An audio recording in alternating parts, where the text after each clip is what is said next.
Showtime! Ladies and gentlemen, please make your way to your seats. Showtime!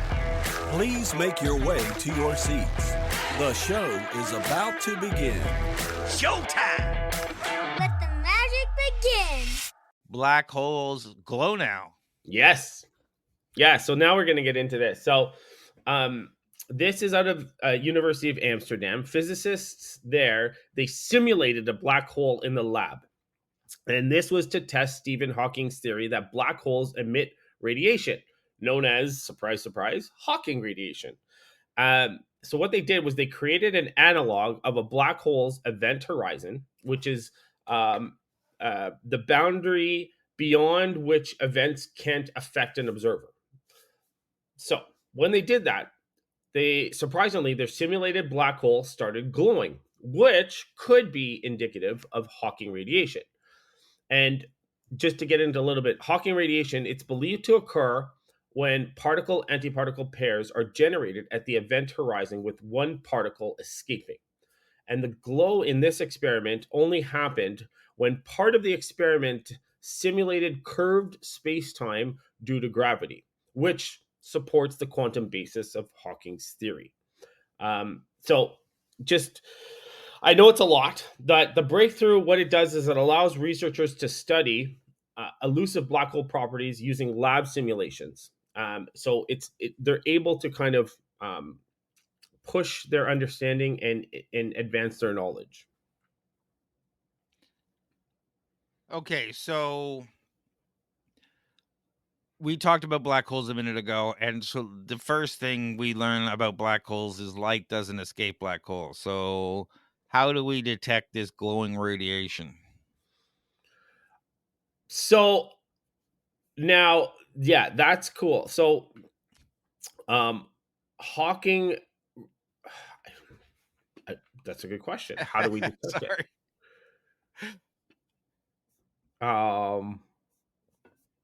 I don't know how they detected it. I didn't see that in the article. I should have done a deeper dive, but I'm not sure. No velocity, I know no it's a meters can manage phenomenon. to escape Yeah, being sucked in, not even traveling beyond light speed. So, which is great.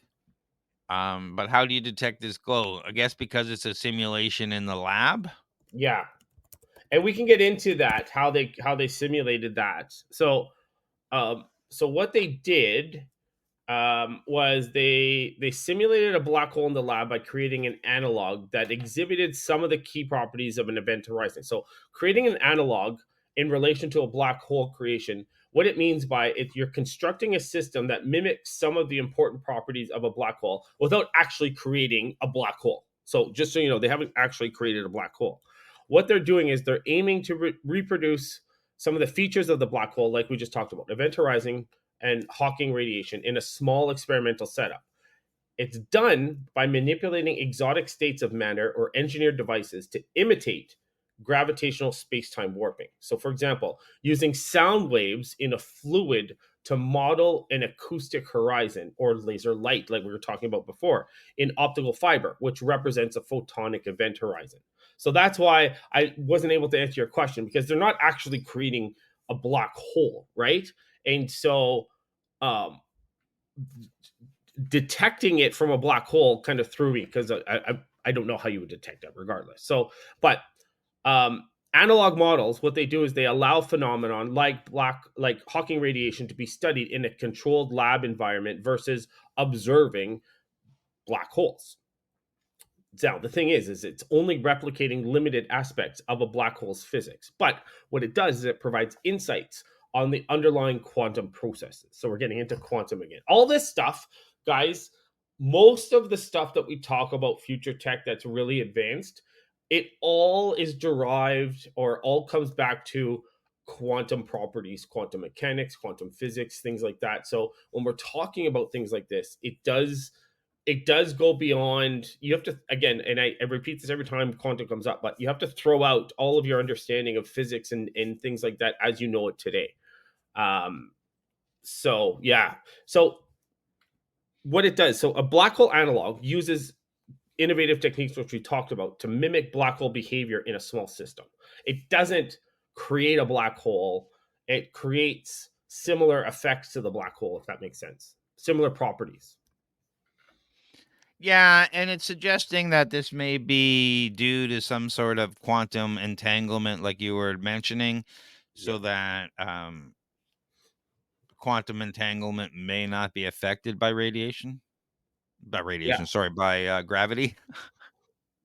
Well, yeah, and that's, if you think about the concept of quantum entanglement, right? Quantum entanglement means that there's two particles that exhibit the same properties at the same time, right? Until you observe it. So that could make sense, but again, this, we're talking like super advanced tech at this point.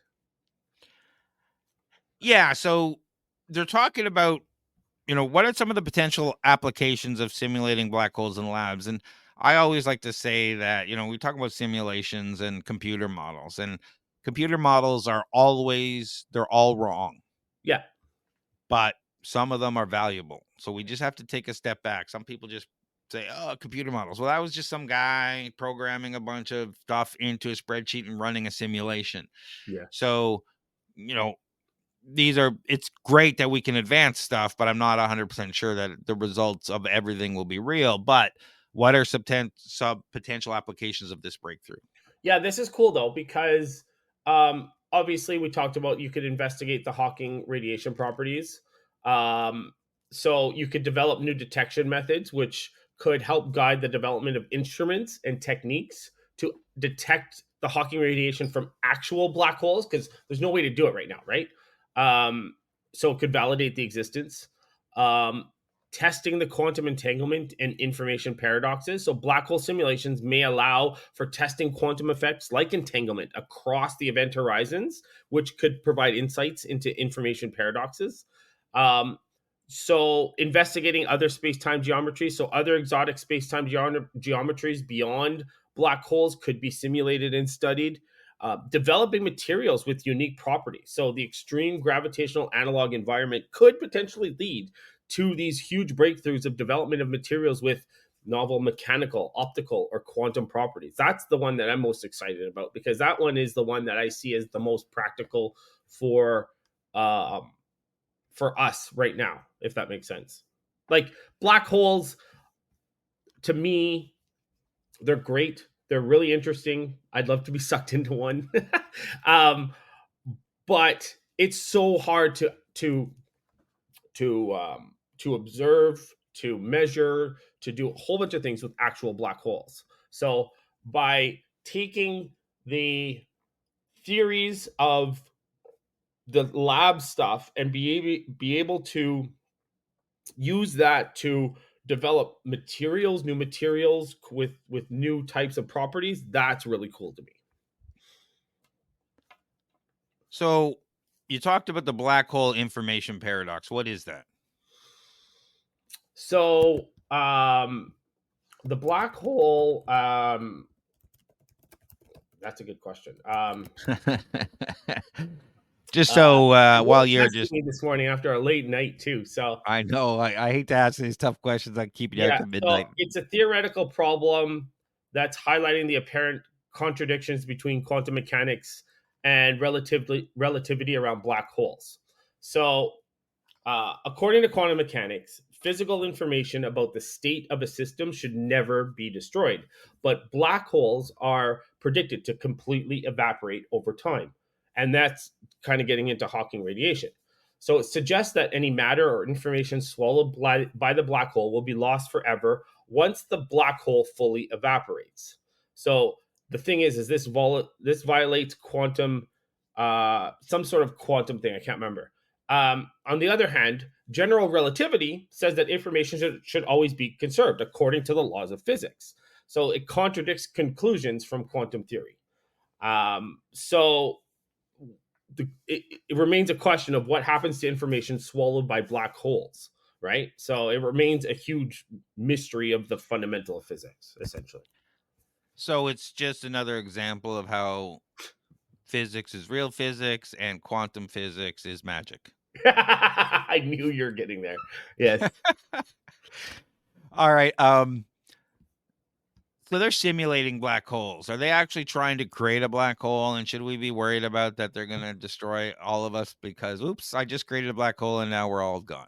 Yeah, so I don't think there's a need to worry that black holes created in the lab could become dangerous or uncontrolled, and I'll explain for a few reasons. So first off, the thing, and we're going back to what I already explained, but the lab only mimics properties of black hole, so they don't contain anywhere near the mass or gravitational pull to actually become a black hole. At most, they recreate the space-time warping effect. So the other thing is they're using specialized metamaterials and nanostructures to create the analog effects, which I don't know any information about. But if these were disrupted, the black hole-like effects would immediately disappear. The other thing too is the experiments operate at microscopic scales using photons, sound waves, or electrical currents. So there's really at that scale, there's no chance for an uncontrolled growth based on what they're doing right now. The other thing too is the researchers have full access to tune and turn off the equipment generating the simulations. And then there's lab safety standards, but you never know, right? With lab safety standards, that one doesn't really put me at ease. But more of that they're mimicking only some of the properties, that more puts me at ease. So The the mimicking reality, puts me at ease rather what's than the that? other stuff. The mimicking puts me at ease. That other stuff doesn't, because the other stuff No, sounds like, every classic sci-fi horror story. Well, we put all the stuff in place, yeah, but exactly. black holes power themselves. Yeah, They don't need, once they start, they don't need you or machine turned on to continue. They just continue by sucking everything in and increasing their power by that. yeah, exactly. So Yeah, so it, yeah, it, the only thing that really puts me at ease is that they're only mimicking. Everything else doesn't really put me at ease, but I guess it's nice fluff. Yeah. So one last question before we see what's happening in everyone's lives here is, all right, is this going to lead to bigger advancements in quantum computing, and or is quantum computing going to be, is this what the $5 million answer that quantum computing can solve is time travel? It's a good question. But because there's so much quantum physics tied to black holes, that could potentially lead to advancements in quantum computing in a few ways. So testing quantum gravity theories, uh, black hole simulations could serve as a platform for testing theories that aim to unify quantum mechanics and gravity, such as loop quantum gravity, which often make predictions relevant for quantum information science. And I didn't do a deep dive into kind of what the advancements actually mean. I just came up with a list of different things. So, developing qubits. So, some proposed qubits implementations, they rely on artificial analogs of event horizons to isolate quantum information. So, the techniques in these simulations could inform quantum computing platforms, which is really cool. And then quantum advantages, exploring quantum advantages, which we talked about before. So, simulating gravitational systems may offer us a route to explore quantum advantage on controllable analog quantum computers before fully scalable ones are built. So, there's a lot of work that remains, but the field of artificial black hole simulation could provide a really great testing ground for developing ideas and technology relevant to quantum computers for sure.